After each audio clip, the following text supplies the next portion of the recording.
What is up, everybody? Welcome back to another episode of Talk of the Tundra, your Green Bay Packers podcast that is a proud partner of the Gyro Step podcast network and the Blue Wire family. As always, I am your host, Numac, and to talk to you about all things Packers, including Christian Watson's extension, as well as the latest from minicamp, and dipping our toes into what the 2026 Packers could look like, is my friend and co-host, John Taylor. John, how are you doing, buddy? Hello, Numac. I'm doing great. You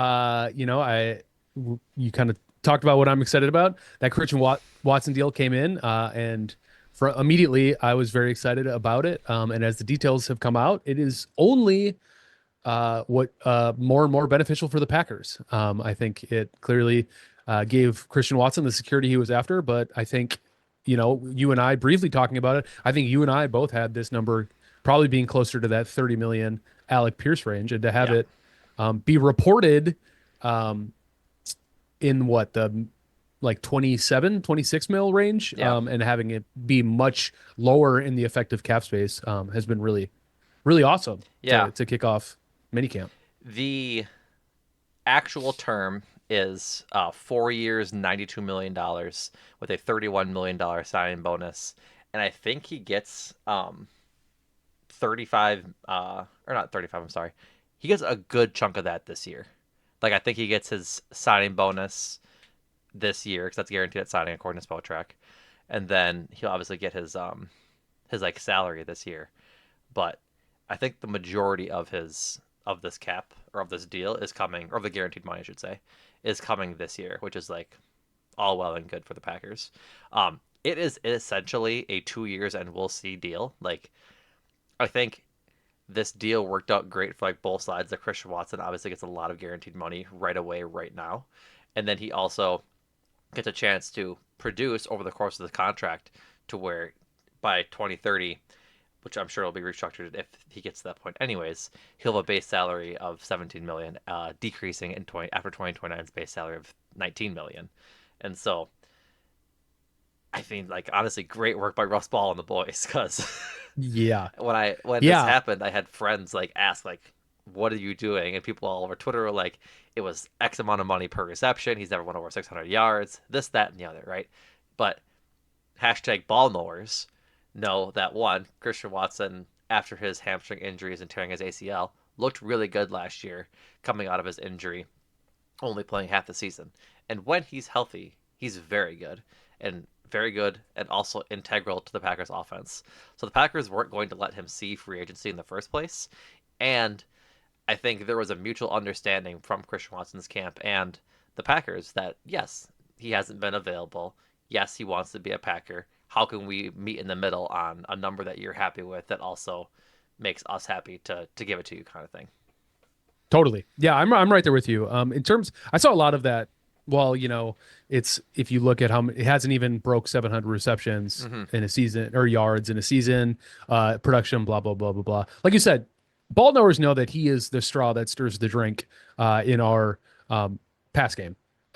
He opens up the top. He is such a insane vertical threat with real tools. He's a souped up MVS, which is dating myself because he's been gone for too long. But point being, like, his value is not just translated to stats. And when you look at the stats, he's still, if you look at like his chunk of games he played last year, he was still like number one in DVOA for all, like, leading all wide receivers. And Mm-hmm. I understand that he is like doing their big explosive plays, but also you don't take big explosive plays uh, in your offense if your guys can't make that happen. Like Christian Watson gets deep balls thrown to him because he is like Randy Moss esque in his sheer dominance in size and speed. And I'm not claiming he's going to be the next Randy Moss, but what I'm saying is, like, to your point, what were the Packers supposed to do? Like, let him walk? Like, when you look at like the opportunity to keep Christian Watson or Romeo Dobbs, it's like, I didn't hear this, but are there Packers fans out in the world who are like, we should have prioritized Romeo Dobbs over Christian Watson? Like, I just don't see how that translates to a functioning offense. I just don't know why you would look at the skills that Christian Watson possesses and you don't get excited about it. And it's a completely different conversation, I think, if you want to talk about his injuries. But to your point, like, he was really injured to start his career. And Right. everybody knew that to be that big and be that fast, you run the risk. But the point that people seem to love to forget is that like he tore his ACL, but before that happened, he went to Madison. Hmm. They like squarely identified like an actual issue with his legs being like uneven. He worked on that, Yep. and those injuries have not popped back up. Right. Could they still pop up? Sure. Do I think he's going to be a 17 game player every year? Probably not. Like he's too big, He he's might too miss a few physical. in here Like, or there. Right.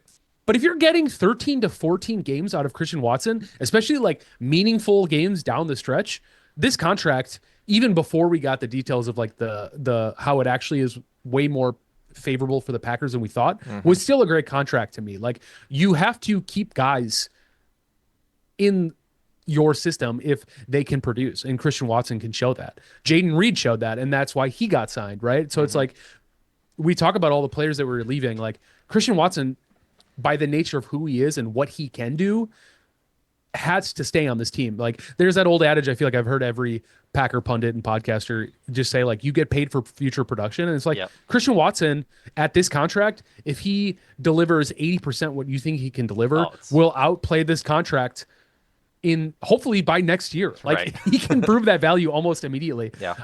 So yeah, I'm to the moon and excited about it. And to your point, like we learned that it was an extension, not a restructure. So we still have him for 5 years. Yep. It's on top of it. So it's actually a 5 year contract.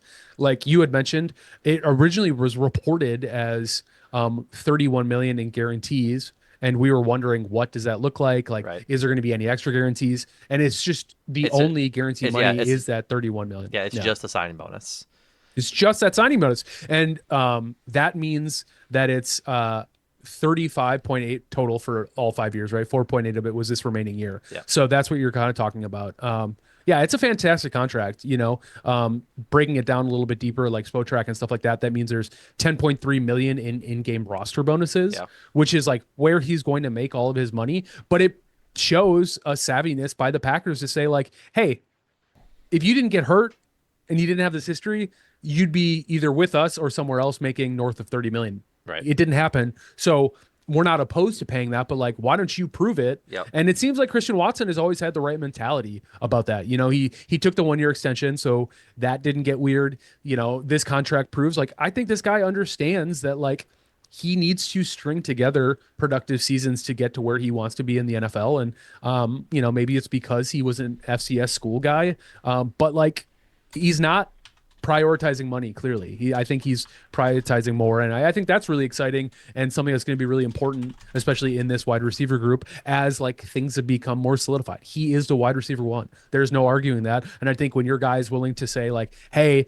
I haven't been the type of player I want to be," I think like setting that expectation and saying, "But I'm willing to get there," is really going to speak volumes when you talk about like your Matthew Goldens, your Savion Williams, like, and who knows, like even other players, hopefully other on the offensive side of the ball. So Yeah. For I sure. think that's awesome.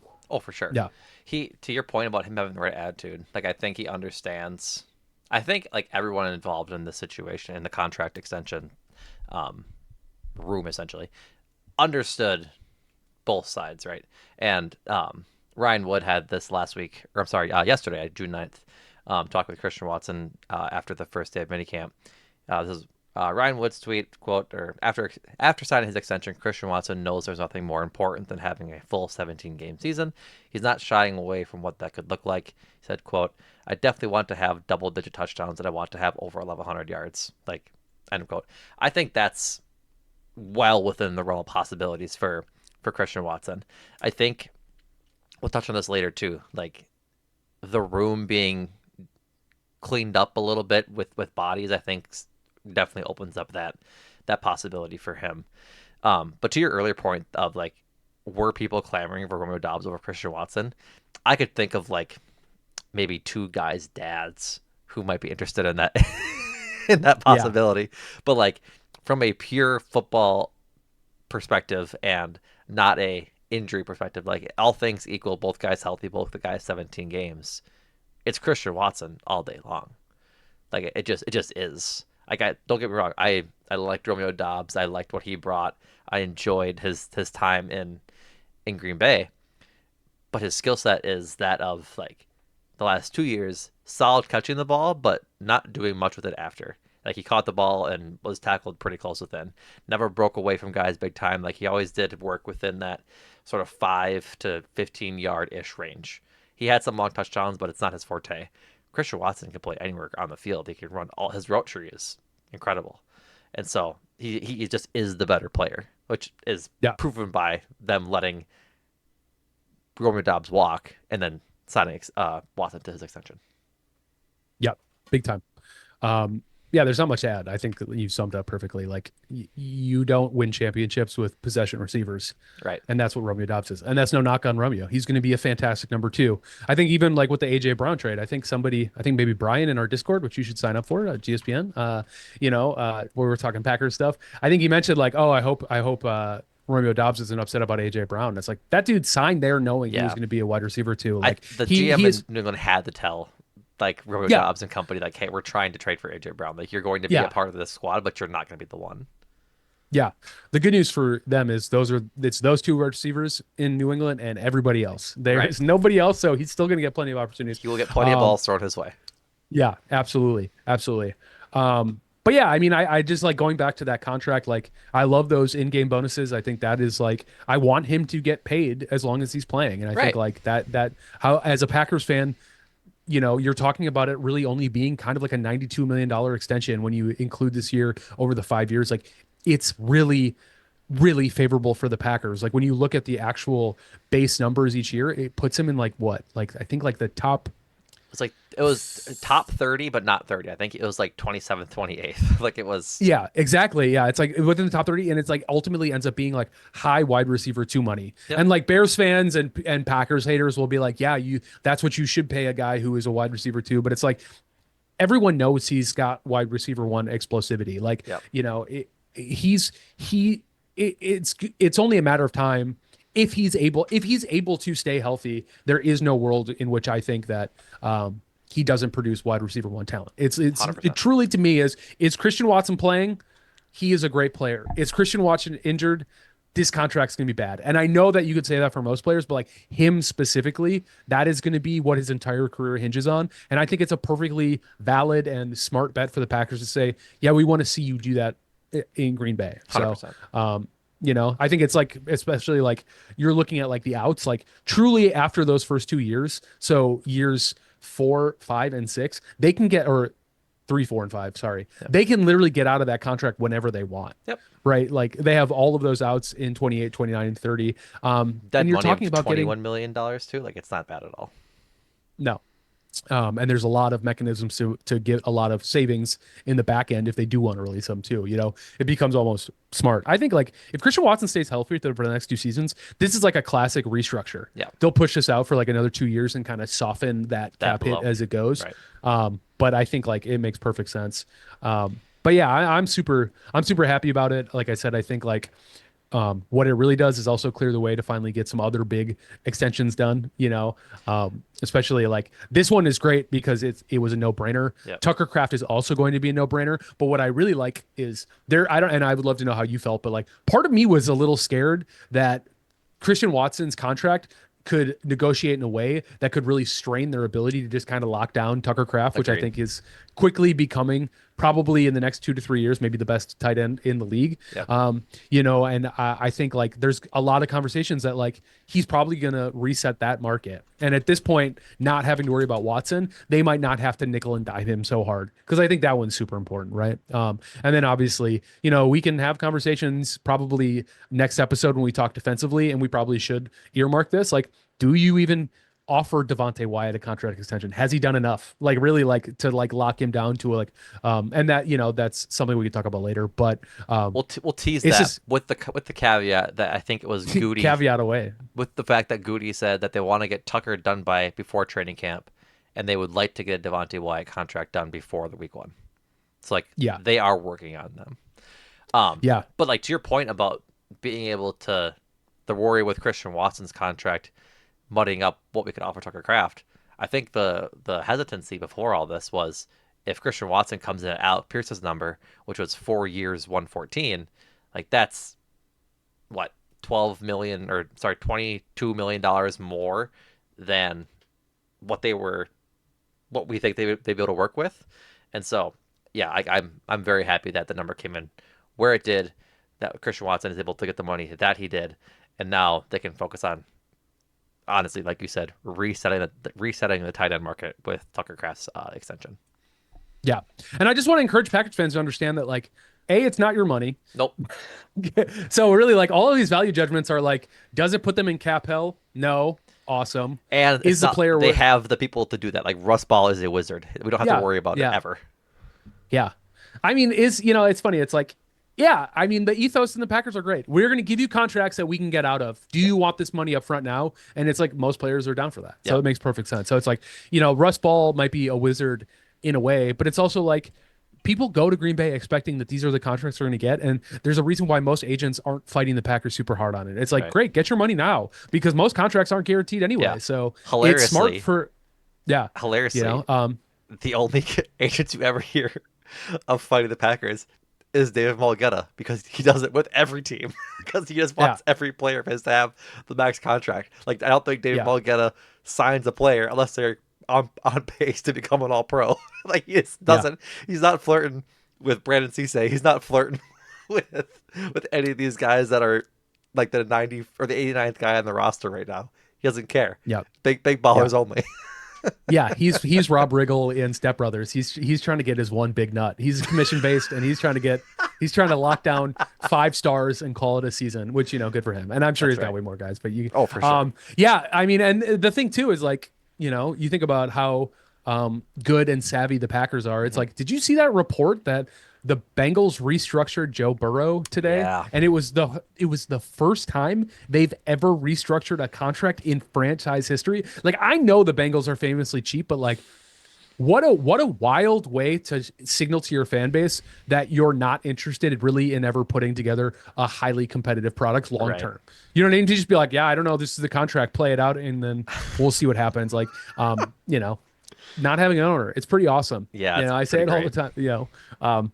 But yeah, so Hey man, uh, having an owner hurts pretty cool. You can up and move your team to Hammond, Indiana in the blink of an eye if you really want to. oh yeah, yeah. How are you feeling about that? Oh, it's so funny. It's so Yeah. funny. They put that interception laden quarterback on the cover of Madden with the skyline in the Hmm. background and all the edits of that industrial city being photoshopped onto Hmm. it just made my heart so warm. Yeah. So Well, warm. I like that. I saw people tweeting that like the ultimate Madden curse was actually on the city itself. Chicago got cursed, and now it's they're back up. There is an interesting. I think it was on Locked On Packers.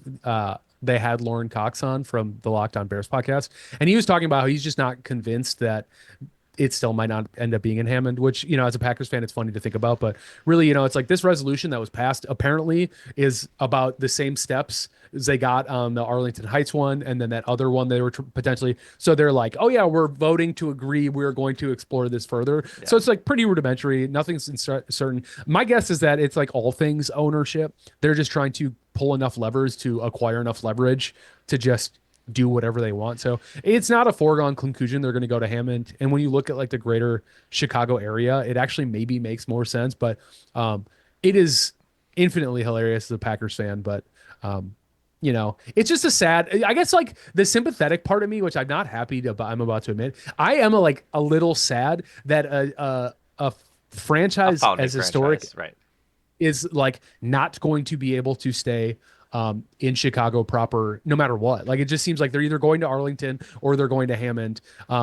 And I think that sucks. Like as a purist, like as a lover of football long Yeah. term, like it just sucks because like Soldier Field is terrible. Oh, I hate Like it. I don't disagree that they need to like Have you been they there? need to yeah, it's awful. awful.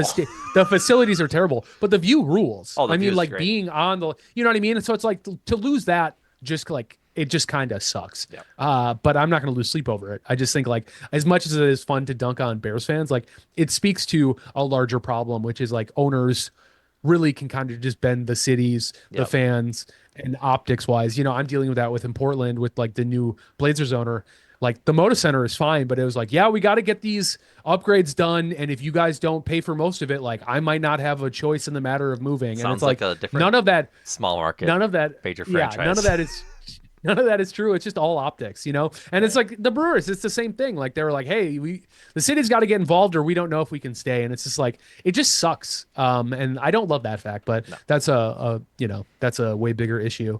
Um, that we don't have to tackle on this podcast. But I do want to say, like, Oh, it for is sure. not my favorite fact. They might not be in Chicago long term. So, I whatever. will bite my tongue and say that I agree with you, but I agree that we don't need to get into the socioeconomics of teams moving stadiums. Yeah, fair enough. Fair enough. Alrighty. Minicamp is ongoing right now. They are mandatory minicamp, I should say. Um, and for all intents and purposes, the biggest story coming out of it, I think, is just Lucas Van Ness wreaking havoc right now. Um, First, I want to give him his flowers. He seemingly likes the new scheme that Jonathan Gannon is putting into the defense. That's good. Um, I hesitate to get too excited because I feel like we've seen Lucas Van Ness flashes before. Um, but I will be cautiously optimistic that he be able to be an edge two essentially, um, opposite of Micah Parsons because the Packers desperately need him to. Um, the other thing I'm a bit concerned about is the man he keeps beating is our former first round pick, Jordan Morgan. Yeah. Like, Yeah. it's not like, I mean, I guess I don't know specifics about the new scheme, but I can't see the leap in like physically and technically from Lucas Van Ness being that big to where Jordan Morgan can no longer handle him. Like, that's a bit worrisome when it comes to your most likely starting left tackle. Yeah. I'll hop in and say the biggest thing with LVN is it was never his strength, his or his size. It's really like a skill issue. Like what I mean by that No, I know is it is. Mike Wall has a fantastic process to perform. He does like YouTube and he does like in the trenches, Is like that trench John's warfare brother? specifically. John Wall, yeah, I think so. Uh, he has he's on weekly with Andy Herman on the Pack a Day podcast, but he has his own thing. And his big thing he always talks about is just like he didn't think Rashawn Gary did either. Like there isn't like LVN did not go into this season. Maybe he's figured it out with like a move so elite that he could win at the professional level.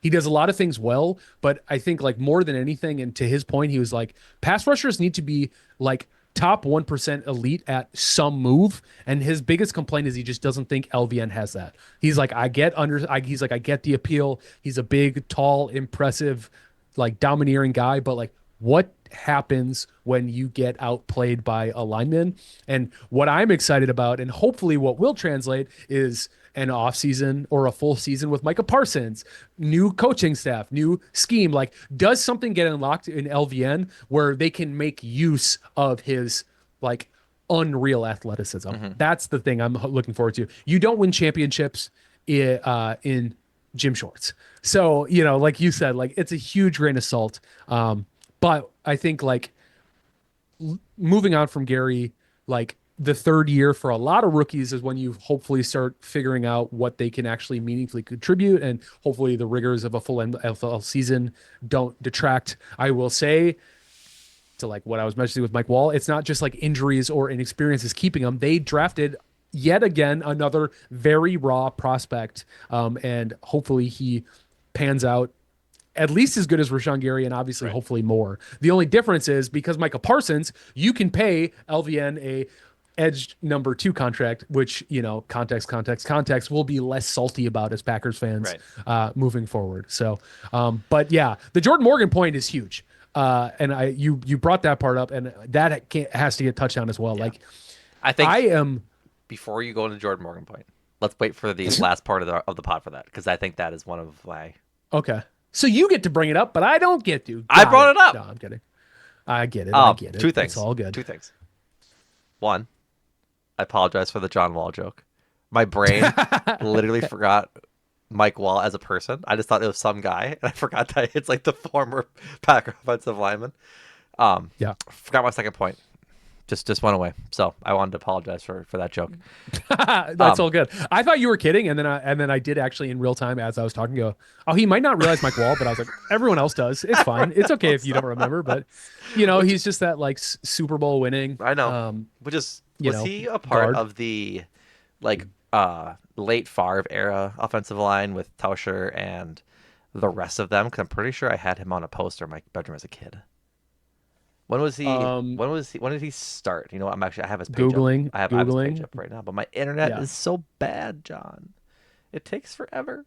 Oh, sorry. He did not win a Super Bowl with the Packers. He played from 1998 to 2004. Yeah, So he would have been. yeah, Yeah. I think I had him on a poster in my bedroom with all the offensive linemen with like I think it was when they were promoting um the addition onto Lambeau.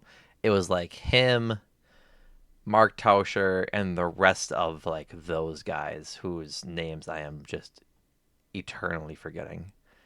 But now I feel bad because like those are some pretty iconic guys on those teams. Now I need to look because it's gonna bother me, but I don't think Look it up. blocking is on this page. I'm so upset. Oh well. Yeah. Roster and players. This is really good stuff. Um, Mark Rivera, Frank Winters, Mike Flanagan, and Mike Flanagan. Yep. Those Yeah, guys. he talks about Flanagan all the time. About he was like he might be like one of the smartest centers I've ever played Yeah. against. He's like he just Oh, could beat. you know what? Sorry. Yeah, It was it's 2000. all It good. was 2003. It was Chad Clifton, Mike Wall, Mm. Mike Flanagan, Mark Rivera, Mark Tauscher. I remember it You said specifically. this. You said this was a poster. Yeah, We got to get you that I poster. gotta find We it. got to get it back. We'll find it. Do you still have it, or just God online? no. I just mean like, I might still have it. yeah, yeah, Um, either which way, the yeah. if Lucas Van Ness can like take that next step because I think this is year 4, right? This is year 4. Yeah, because they picked up his 5th option for next year this past May. If all things considered, he did show a little bit of like flash last year, right? He was showing to get better. It just wasn't really there. He had health concerns or injuries rather, health injuries, duh. And wasn't able to like get the momentum going. If he can have a healthy season, like I think there's potential there to be optimistic about his projection. But it's like the same way we needed to see it with Christian Watson. We just haven't seen it yet. And so Yeah. that's why I'm hesitant. I know Keith, who's also in the Discord, is getting all hot and bothered at the reports out of training or out of minicamp, but um, I'm Yeah. not quite there. So Yeah, Matt sorry, go ahead. LaFleur. Matt LaFleur did say, when being asked about LVN, he said, I think he's shown a ton of growth. It's reflective in his work and how he prepares. He's always prepared the right way, I think. But for a lot of these rushers, it takes them some time to get going.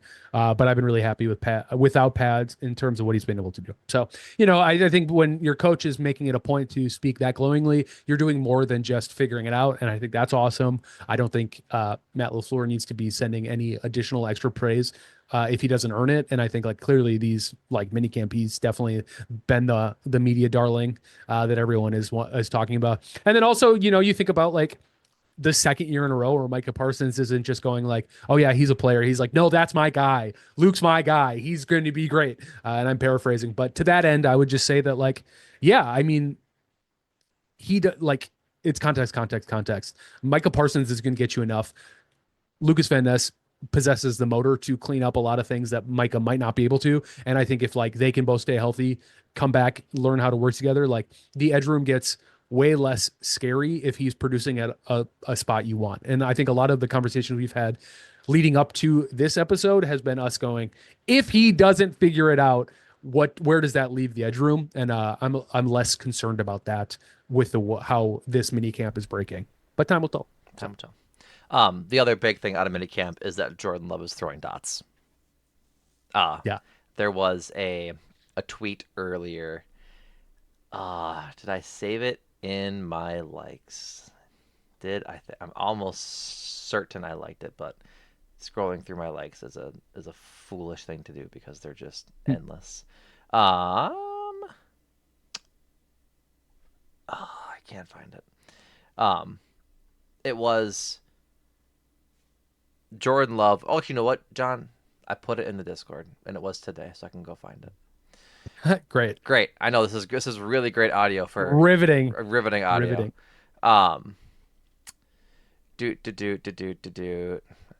While you're looking, I'm I'll so say mad. it's all good. Key notables from first mini camp day to the second. Looks like Luke Musgrave injured himself. Yeah. Hopefully, it's not anything too serious. I think like there's been a pretty lengthy list of key inactives. I know that like next week, veterans aren't even going to need to report, and that isn't mandatory for them. So you never know who's just getting held out for those types of reasons. I only say that because that's the only new injury. There's like Javon Hargrave still isn't going. Aaron Banks is dealing with an issue. There's a lot of guys that have been just like dealing with issues, and that happens every mini camp. So I'm not necessarily holding my breath about it, but it does speak to this idea that like you got to get Tucker Craft back. I mean, he reported today in minicamp that he is plans on playing week 1 without snap counts, which and also that you need to Crazy, nut up crazy. Yeah. or you need to like nut up or shut up. I mean, the dude is like he's a walking quote machine, which is awesome.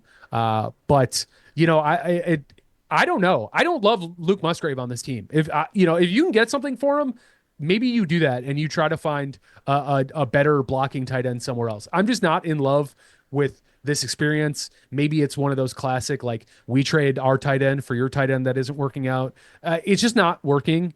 And I just don't think ultimately he's clearly not going to get signed here. And maybe it's better to just try to get him in a new camp. The injury shouldn't mean he should get traded. It's just I'm being reminded that he has consistently never done enough for me to be like, oh yeah, this was the second round pick we needed to draft. That year we drafted him and Kraft in the same time. So, Right. anyways, No, totally agree. I did find the tweet. It good. was this is from Andy Herman today during minicamp. A play that developed right in front of us. Brandon Cisse 1-on-1 in man versus Watson. Cisse looked awesome in coverage, but Watson ran a perfect route and Love put it where only Watson could get it on a comeback for a completion. Cisse couldn't believe it. Like, one, Cisse covering Christian Watson like a glove and is good to hear. Two, that's what I want to see from Jordan Love and Christian Watson. Like an absolute dot to your number one receiver that is going to produce things in the season. Like him throwing dots is really just what I want to hear throughout training camp. Plus, John, I have found the picture. Let's Here go. we go. Let's just share it on the screen. Oh wow, you gotta. Oh yeah, I remember that actually because I remember the cat. Um, just put that picture in a picture for the rest of the episode. That's right. This put Um, is right over me. yeah, just go ahead and cover that up. 2004 offensive line, left to right, Rivera, Mike Flanagan, Chad Clifton, Mike Wall, and Mark Tauscher. The What? only place I found this, I'll close that. The only place I found this on the internet was the third page of eBay. Let's go. Like Let's go. I don't think it helps that it's from the Carson Perry Scott and Company. I don't really know what they are, but like it You wasn't should get. Yeah, like it's just you should get into like the chair company levels of obsession about trying to figure out who printed that poster, where can you get it, what is that poster trying to accomplish? I can buy it for $10 off eBay right now. That's an easy. I'll Venmo you $10 after this episode. If it's cost that's keeping you from getting that poster back in your life, we can figure that out for Paving sure. the way.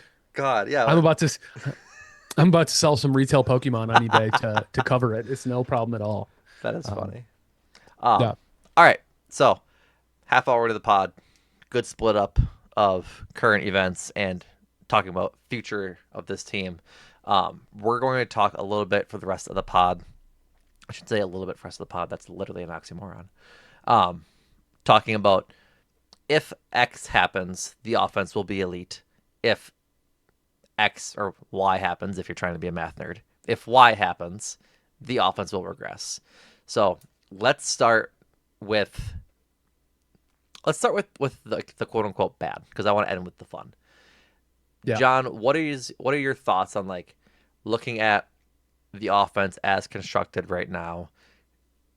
You can take the running back room situation as it is. That wasn't Mhm. where I was going with all of this, but with the offense as currently constructed, how could you see this year's offense taking a step back from what it was last year, and us being disappointed come January of this year? Yeah. For me, I would say, and I'm also going to try to avoid an obvious answer here. And maybe you're going to be like, that's an obvious answer. And that's what I was going to say. For me, I think this seems on paper to be a year where potentially offensive line versatility just ultimately nets us just inferior play.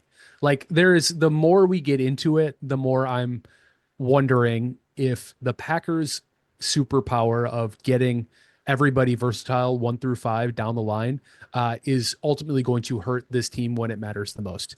To your point, Jordan Morgan, left tackle, he clearly profiles to be better than a right tackle. And I know Zach Tom was great over there, but it's like, why? And maybe we'll see something, but it's like, get him over there now and just know Zach Tom is more athletic and can handle the left tackle position. Like Sean Ryan, as happy as I am that they locked him down, so we weren't also going, crap, we need a center specifically going into this offseason.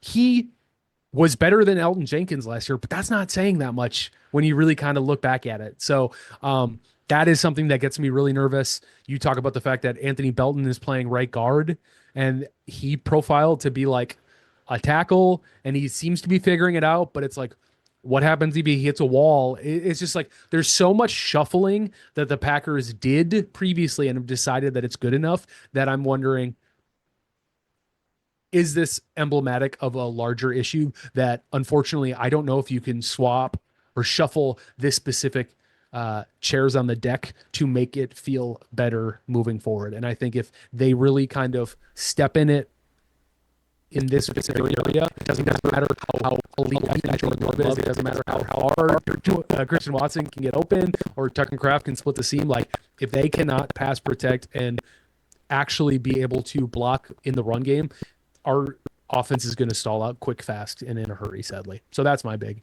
one.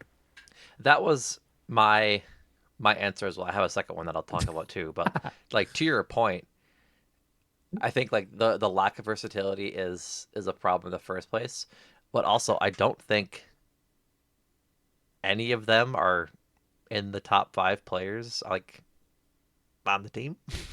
Like Zach Tom when healthy is very very good, but he's coming off of a knee injury that is pretty catastrophic for offensive linemen typically in his kneecap injury. I can't think of the P word right now. What is the kneecap called? Patella. Thank you. Patella I was gonna tendon. say Yeah, pectoral. no I'm like worries. that's the wrong anatomical area. It's on the Um, body, it's on the so you body. got that. Uh, Yeah, that was arts, not science. Um, but like Zach Tom is clearly the best player on the line. Without digging into like the nitty gritty of PFF grades and like really studying the tape, are the other 4 linemen the above league average in just ability? I don't really think they are. Like Anthony yeah, Belton, Sean Ryan, Aaron Banks, and Jordan Morgan um, is not inspiring a lot of confidence in me right now. Like I think to your everything that you said, I just if they can't block, the offense is going to stall, and there's not exactly a line there right now that I can say, yeah, they'll be able to be average and pass pro, or yeah, like they're able to open up holes for whatever running back is going to be back there. Like, yeah, I'm confident they can do that. I'm not confident in much right now on that offensive line as it stands at 8:30 ish p.m. on June 10th, 2026. Like, we don't know when Zach Tom is going to come back. We don't know what he's going to look like when he does. And until then, it's kind of a big shrug emoji of what does that look like? Um, to the point where I sent you um, a tweet today from Matt LaFleur. This is from Rob Dombrowski. Rob's tweet is Matt LaFleur on 5th round pick Yalger Burton, who has gotten work with the number 1 offensive line in OTAs and minicamp. This is from Matt LaFleur. Quote, I see a guy that's extremely coachable, athletic, and is making the most opportunity. He's definitely going to be in the mix competing for playing time this year.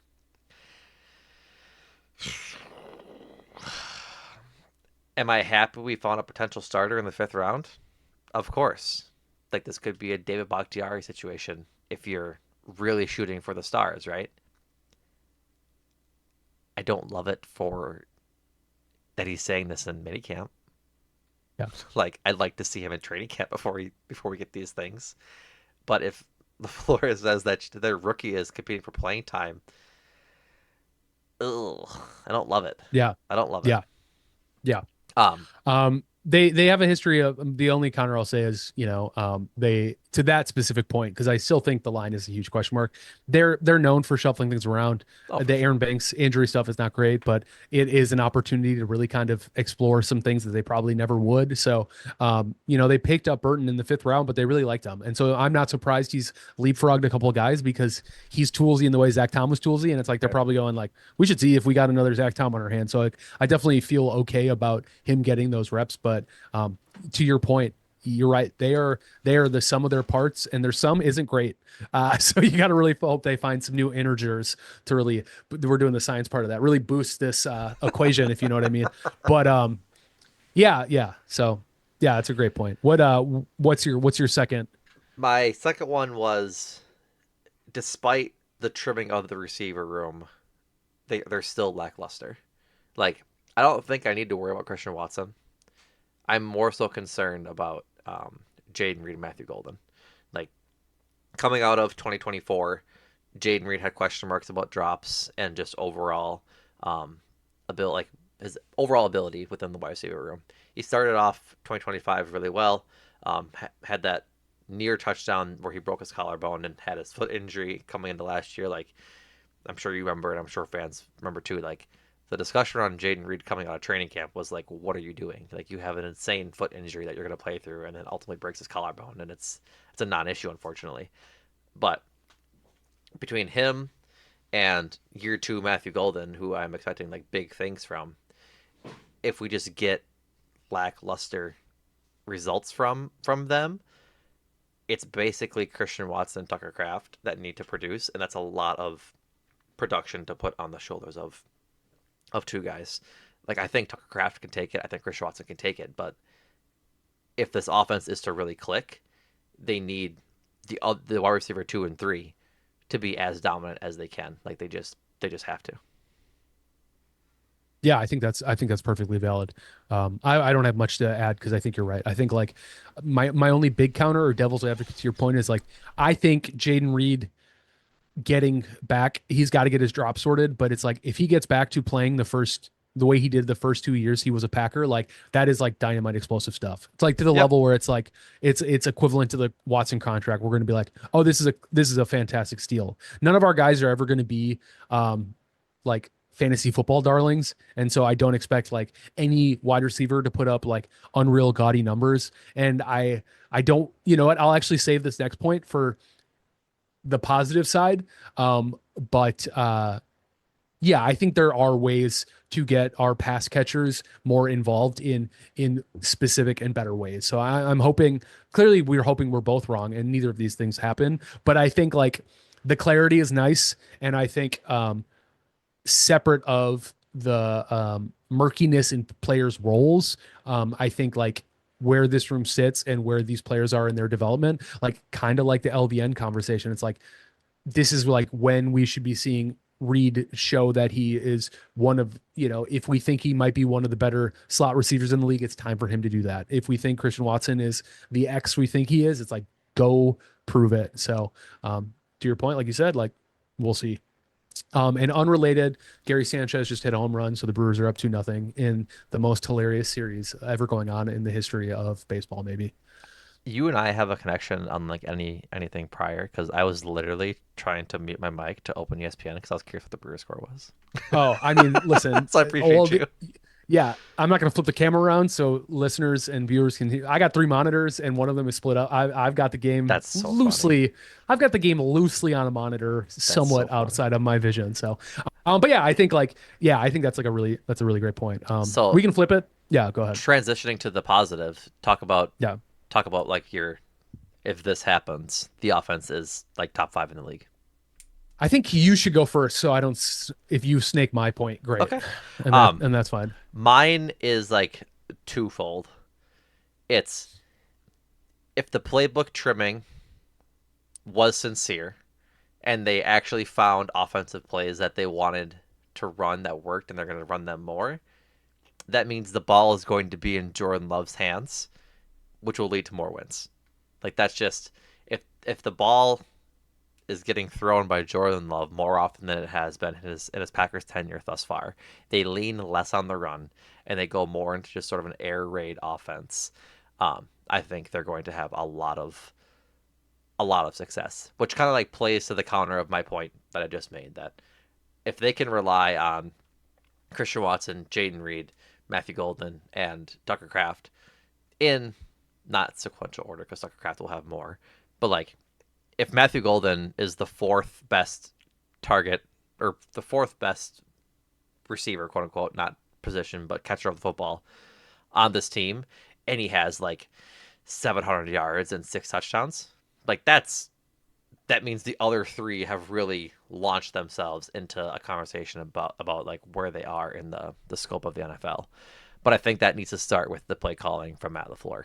Um, there was still Savion Williams jet sweeps in training camp or mini camp that I heard on Twitter the other day. So there's There always was good. Savion Williams jet sweeps. There was Jaden Reed jet sweeps. So Yeah. um, So we'll see on there's that point. But yeah, yeah like just Jordan Love being more in charge of the offense in a way that not literally commanding it. Like I'm not asking him. I'm not saying he's lackluster in that or needs to do more. I'm saying if he is leading the offense the way he needs to be, and the way he should have been the last couple of years, um, I really think they can do special things, like as a team in general, because he's just so good, man. Like I don't want him to throw 40 times a game because that's probably getting to be too much, but like at least 30, 35. Like yeah let me see him spin the ball and just be the silly little boy that he is. Like yeah yeah. That's my he's good. Pookie. Yeah, Yeah, right. they gotta unleash and unlock him. And like you said, it's not necessarily commanding or making sure that it only runs through him, but like they gotta let him in. They gotta give him more opportunities to make big plays. I think he's earned that.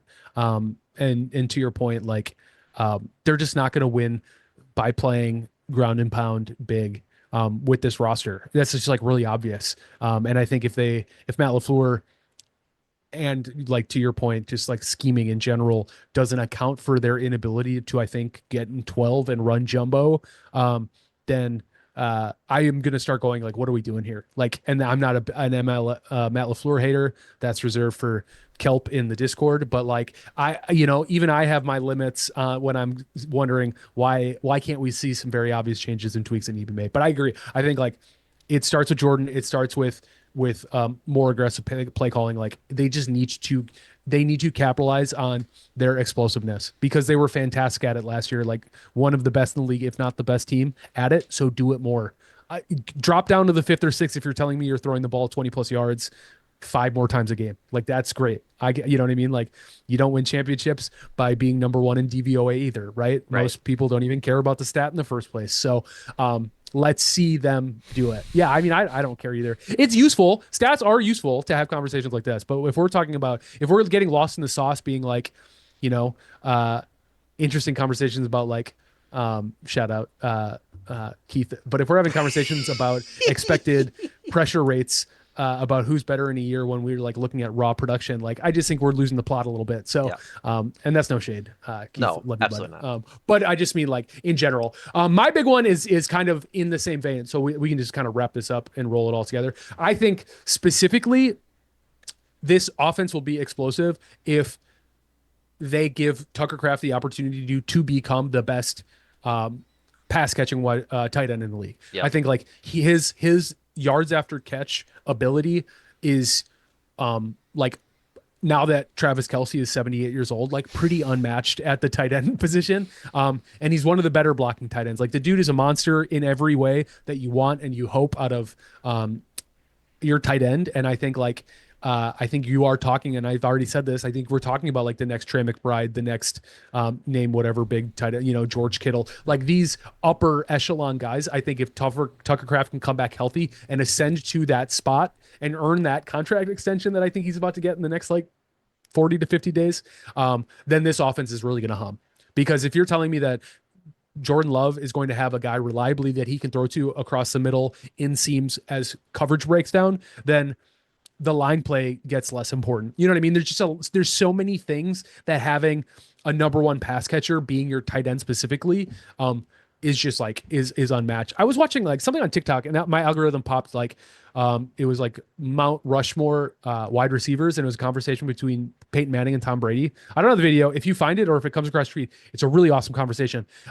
And Tom Brady puts Rob Gronkowski on his Mount Rushmore, and he's like, I know where you said wide receivers, but he's like, we're talking about pass catchers, and the way he talks about Rob and what he was able to do for that offense specifically, it's like Tucker Kraft can do a lot of those same things. In the same way, I'm not calling Christian Watson Randy Moss. I can't say that Tucker Kraft is Rob Gronkowski. But what I'm saying is like guys that big that can move like that are scary, and that needs to become something teams need to game plan against, and something the Packers can capitalize early and often.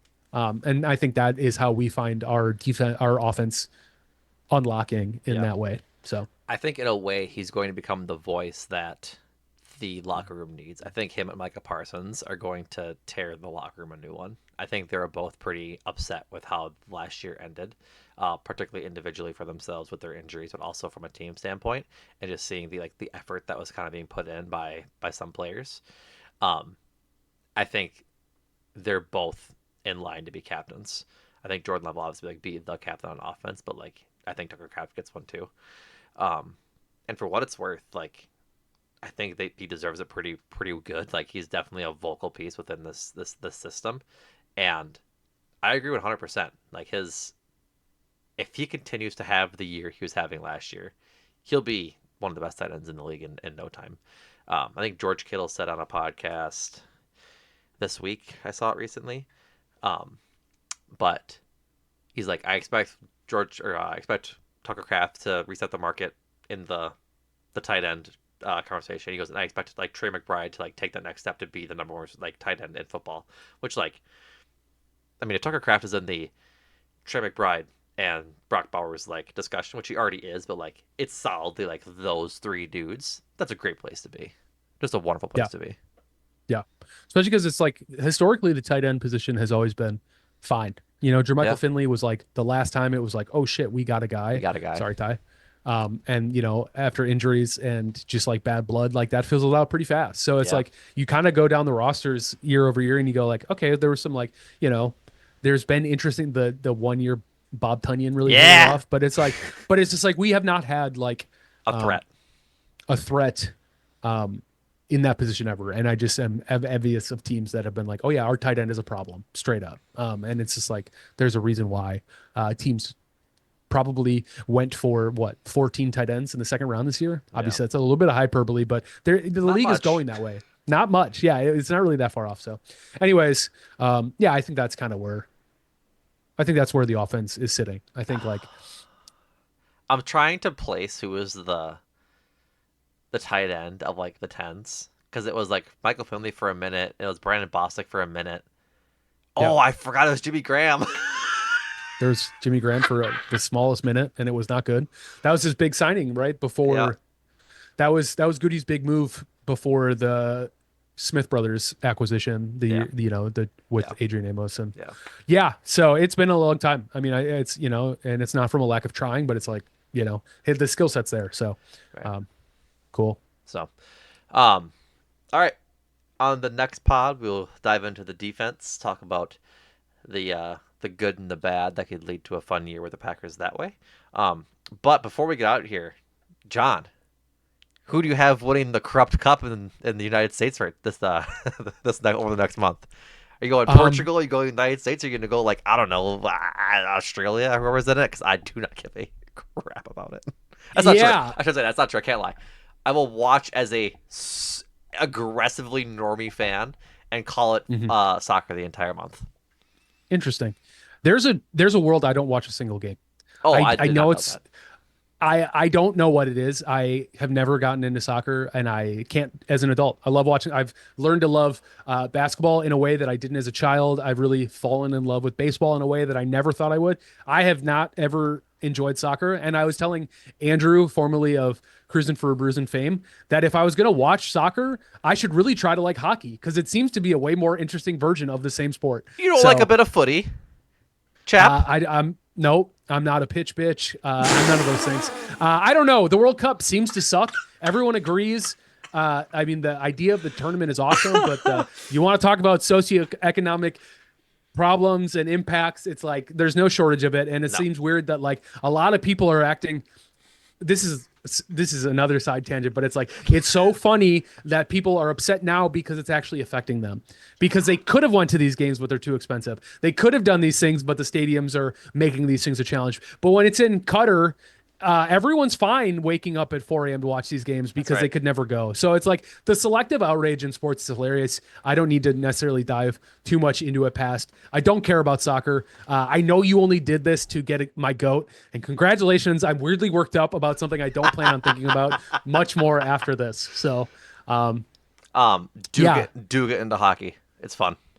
It's I playoff it hockey is a hasn't stuck. blast. I've tried so much, it just hasn't stuck. That's what I'm saying. Like sometimes you just got to look at stuff and go, it's Who not for me. who And I needs think that's where I'm at. who needs hard drugs when you have playoff hockey?